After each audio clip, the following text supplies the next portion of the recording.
Primeiramente, vamos conhecer as estruturas que compõem os olhos e a função de cada uma delas para a recepção e transformação da luz em imagem. A camada mais externa do olho e de coloração mais clara é a esclera. A porção acima da região colorida é chamada de córnea e, por ser transparente, permite que a luz refletida por um objeto atravesse o ar e alcance o interior do olho sensível à luz, a retina. Abaixo da córnea está a íris e a pupila. A íris é a parte que caracteriza a cor dos olhos e funciona como um diafragma, que controla a entrada de luz. Esses elementos desempenham importantes papéis para a visão, já que permitem a passagem de quantidade correta de luz para que a visão aconteça, seja em ambiente muito iluminado ou escuro. O cristalino, ou lente do olho, segue abaixo da pupila e anexo ao corpo ciliar. Estes são responsáveis pela focalização final do objeto, iniciado pela córnea. No cristalino, meio transparente contendo proteínas cristalizadas, a luz sofre uma segunda refração. Ao final desse processo de focalização, a imagem é projetada na retina. A retina é um tecido de várias camadas de células envolvidas na transformação de energia em impulso nervoso. É o impulso nervoso que leva a informação visual até o cérebro, e é o cérebro que converterá o impulso em imagem. Após incidir sobre a retina, a energia da luz atravessará várias camadas de células até chegar àquelas em que essa energia vai ser captada, os cones e bastonetes. Cones e bastonetes possuem pigmentos que são fotossensíveis, ou seja, sensíveis à energia da luz. A célula visualizada é um cone, célula da retina especializada na captação de informação luminosa e conversão dessa em impulso nervoso. Essa célula possui na sua extremidade esquerda inúmeros discos de membrana e na extremidade direita a região de sinapse, ou seja, região de comunicação entre células nervosas. Observe que o cone está em constante comunicação com as células seguintes da camada da retina. Essa comunicação é feita pela liberação das vesículas de glutamato na região da sinapse. O glutamato impede que as células seguintes da camada gerem potencial de ação, ou seja, iniciem o impulso nervoso na ausência de estímulo da luz. Discos de membrana são compostos de duas camadas de fosfolipídios, assim como a membrana de qualquer célula. Mas o que faz o disco ser sensível à luz é um conjunto de pigmentos fotossensíveis. Um desses pigmentos é a rodopsina. Quando a luz incide sobre a rodopsina, moléculas de sua composição se dissociam da membrana e dão início a uma cascata de reações químicas no interior do cone, que ocasionarão na sua hiperpolarização. A hiperpolarização é a inibição do transporte de íons do meio intracelular para o meio extracelular, formando assim, no exterior da célula, uma concentração de cargas negativas que geram um impulso nervoso. O impulso que começa na extremidade esquerda, nos discos de membrana, chega até a região da sinapse e inibe a liberação de glutamato.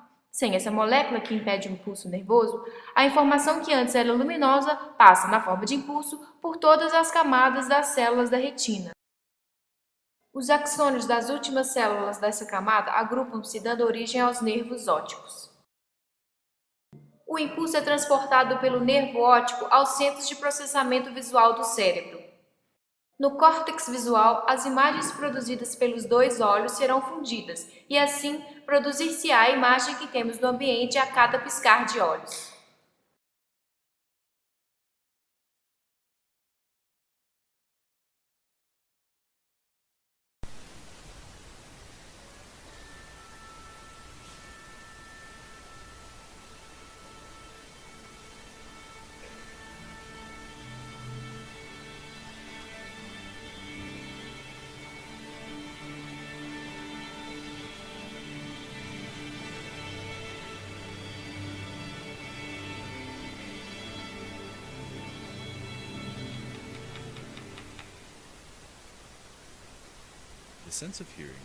O sentido da audição é realizado por um processo conhecido como transdução auditiva.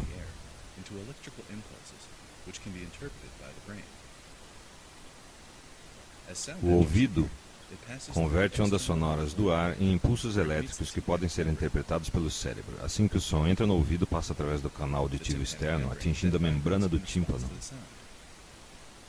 A membrana do tímpano vibra então em resposta ao som.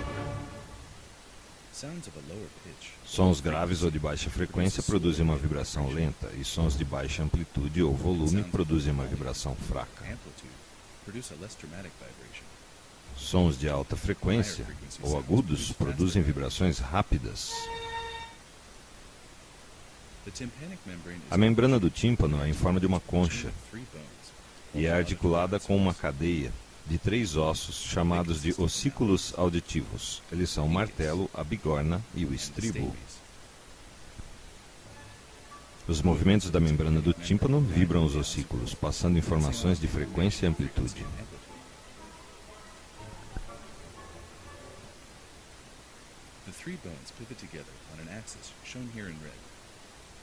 Os 3 ossos seguem um eixo pivotal, mostrado aqui em vermelho.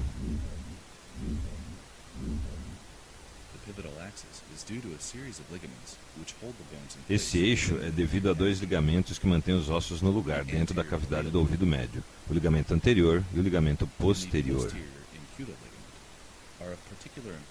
2 estruturas que impediriam essa visualização foram removidas. Elas são o nervo corda do tímpano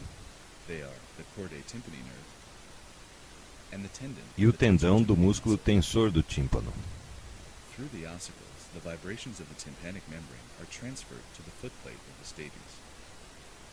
Através dos ossículos, as vibrações são transmitidas para a placa base do estribo.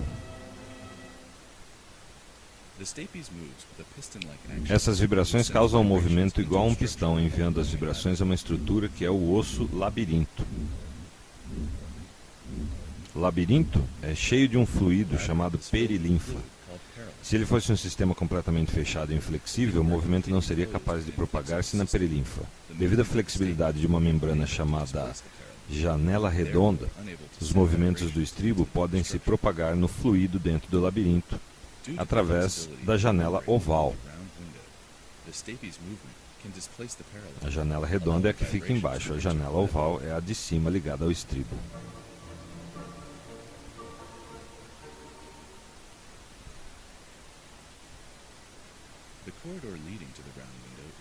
As vibrações se propagam na parte espiral, conhecida como cóclea. Essas vibrações partem da janela oval, passam pela espiral e retornam até a janela redonda.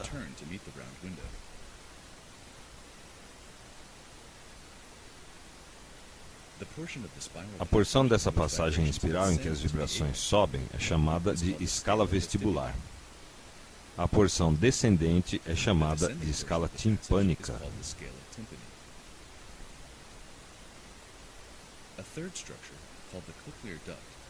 Uma terceira estrutura, chamada escala média, é situada entre as 2 escalas. A escala média é cheia de um fluido.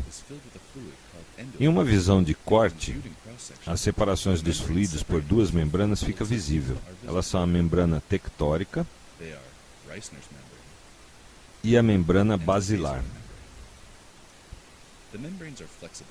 As membranas são flexíveis e movem em resposta às vibrações que viajam nas escalas vestibular e timpânica, permitindo as vibrações passarem entre elas.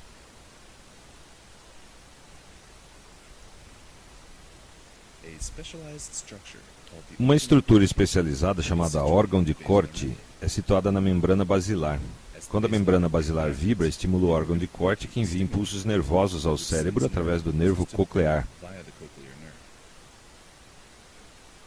Os impulsos nervosos são gerados por células especializadas dentro do órgão de corte, chamadas células ciliares.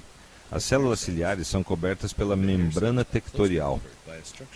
Assim que a membrana basilar vibra, minúsculos cílios encostam na membrana tectorial, disparando impulsos elétricos das células ciliares.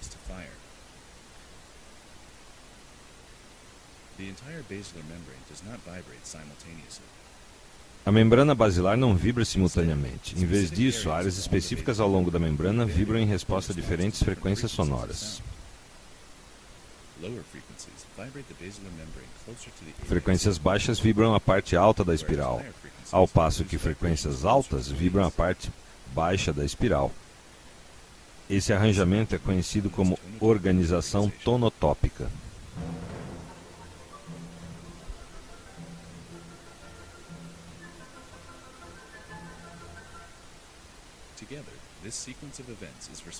Juntos, essa sequência de eventos é responsável pela percepção acústica do mundo em nossa volta.